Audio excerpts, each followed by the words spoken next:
Hello Physical Fiends, it is Jordan here with a rather belated worth of purchase where I play a game for a short amount of time to see if I'd buy it myself. Today I'm taking a look at Baroque-Ya, a package of 4 games that are out on the Switch digitally, but this is Physical Paradise and I only care about games with physical copies, and this does have one, but it caught me by surprise, the cheeky sausage. Like, I knew this package was releasing, but I remember the release date being sometime in the spring, and I decided to double check randomly to see what was going on, but hey, it's already out. It actually came out before Christmas. That was a bit of a surprise, but I feel that is exactly what a Baroque game would do. It just can't be normal. And me too. Unlike normally, I'm going to start detailing the physical release straight away because it is important for setting expectations. It's out physically on Nintendo Switch, but only in Japan. It is an import exclusive release.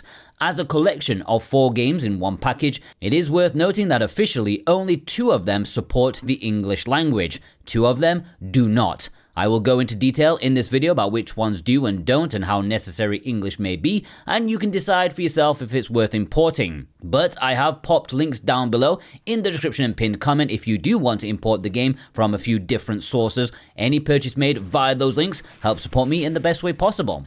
So Baroque-Ya is a compilation of 4 games in the very weird but fascinating Baroque series. Starting on the Sega Saturn in 1998, it was an action RPG dungeon crawler. Some of you may remember it from the PlayStation 2 and Wii, which got a remake on there. And those did actually get a Western release that was very similar but also very different. But it's also a series that's actually hard to call a series since it's more like one game and then a bunch of spin-offs. And this includes that one game as well as a bunch of spin-offs.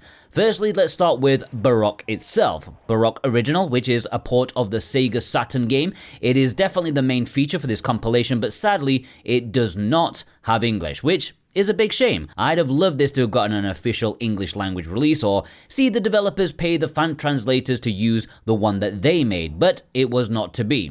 However, I will say it's not the end of the world. Dialogue in this game is very, very light, which means having Google Translate on your phone with your camera is super simple to get by. And because it's a dungeon crawler, there are obviously lots and lots of items you'll be picking up, each with different abilities, like weapons with different stats and different effects, healing items, different variations of those. It's really quite roguelike in that kind of thing. And that could be a spanner for many people. It's a whole lot of Japanese in your face when you open up the menu. But anytime I picked up a new item, a quick glance at Google Translate and I really didn't have a problem at all. It's very playable as long as you have your phone on standby, and you quickly get used to recognizing an item you've already got and what it'll do, so the language barrier isn't all that important, at least in my opinion. Baroque is a game known for its intrigue, its weirdness, mystery, and if anything, it might be a strange thing to say, but having it all in a different language just kind of adds to that. It is a really difficult game though, as you'd expect, but not an unwelcome challenge. Finding good weapons and armor and healing items as you feel your way through the atmospheric dungeon, that breaks down language barriers for me. You'll be managing your vitality along with your health, and enemies can be very punishing. I was actually surprised how long I survived even just on my 3rd run. I'm like on floor 9 right now, and I still haven't died despite almost dying all of the time. I'm just barely surviving. It's been a treat. Very, very hardcore, but yeah, still a treat for me personally.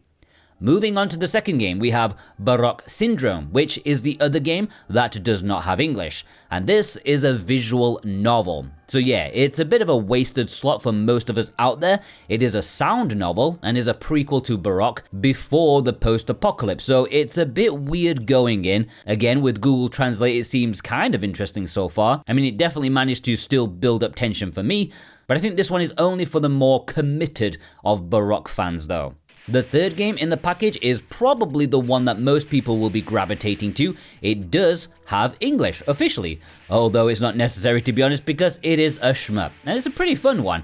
I don't think it'll go down as an all-time classic, but I've enjoyed playing it through a few times. It's very accessible. I played it on normal first and only really struggled in the latter stages, but there are multiple difficulties even down to very easy, which I completed without losing a life. But of course the reward is much smaller. You play slightly less of the game. I did sample very difficult, but that truly lives up to its name. I don't know if there are more stages compared to normal with that one, but hopefully the mechanics are fairly simple. You have a life bar, which is nice, and you can recover your health, which is also nice, but that will massively affect your point scoring potential. Those orbs you see falling will heal you if you have taken damage, but will boost points if you've still got full life. I think this is a really nice mechanic to separate the casual player from the hardcore shmup fan.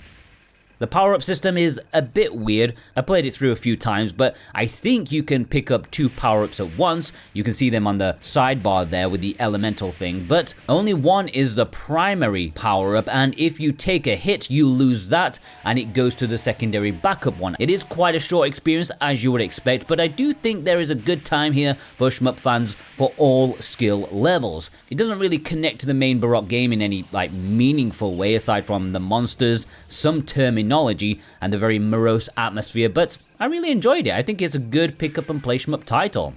The final game in this package is Become a Meta Being Revive, which is also available in English, but again, it's not really needed. What we have here is essentially a mobile game, which sounds bad, but when I say to you the phrase Baroque-Ya, yeah, I know you've got your attention because it's bloody addictive. It's Frogger, but in the Baroque world. You play as a Gru, which is the weakest enemy in the Baroque game, so weak that you literally just step on it to kill it.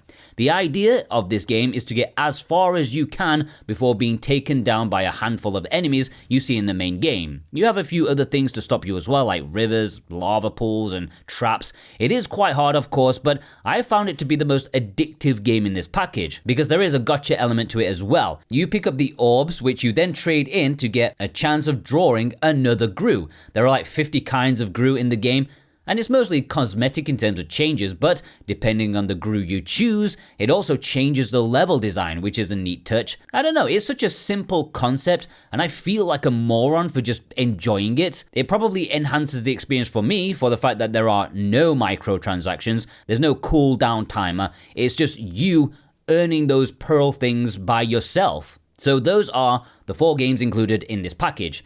And if you found this video useful so far, or if you're a fan of physical media, you actually enjoy owning the thing you pay money for, then hit that subscribe button, okay? It will be the best thing you do today, I promise. Overall, the package, well, I think one's mileage may vary. Some will pick it up for the shmup alone, gotta have those shmup physicals.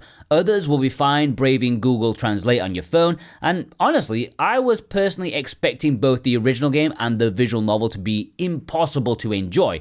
But that's not the case. I found myself being fine just with Google Translate on my phone. The RPG really doesn't have much of a barrier. It's a game that's already quirky and weird. Changing the language doesn't change that much. The visual novel, that's definitely more a contentious thing, for English-only speakers, but I've been intrigued by it. Although my arm has ached a bit considering you need to hold your phone up constantly. The physical release for this is only like $30-$35, and I think that is decent value to give it a shot. If you want to order it, you can do so with my links below in the description and pinned comment. If you purchase from Play Asia, you can click my link and get 5% off with my code Jordan2026.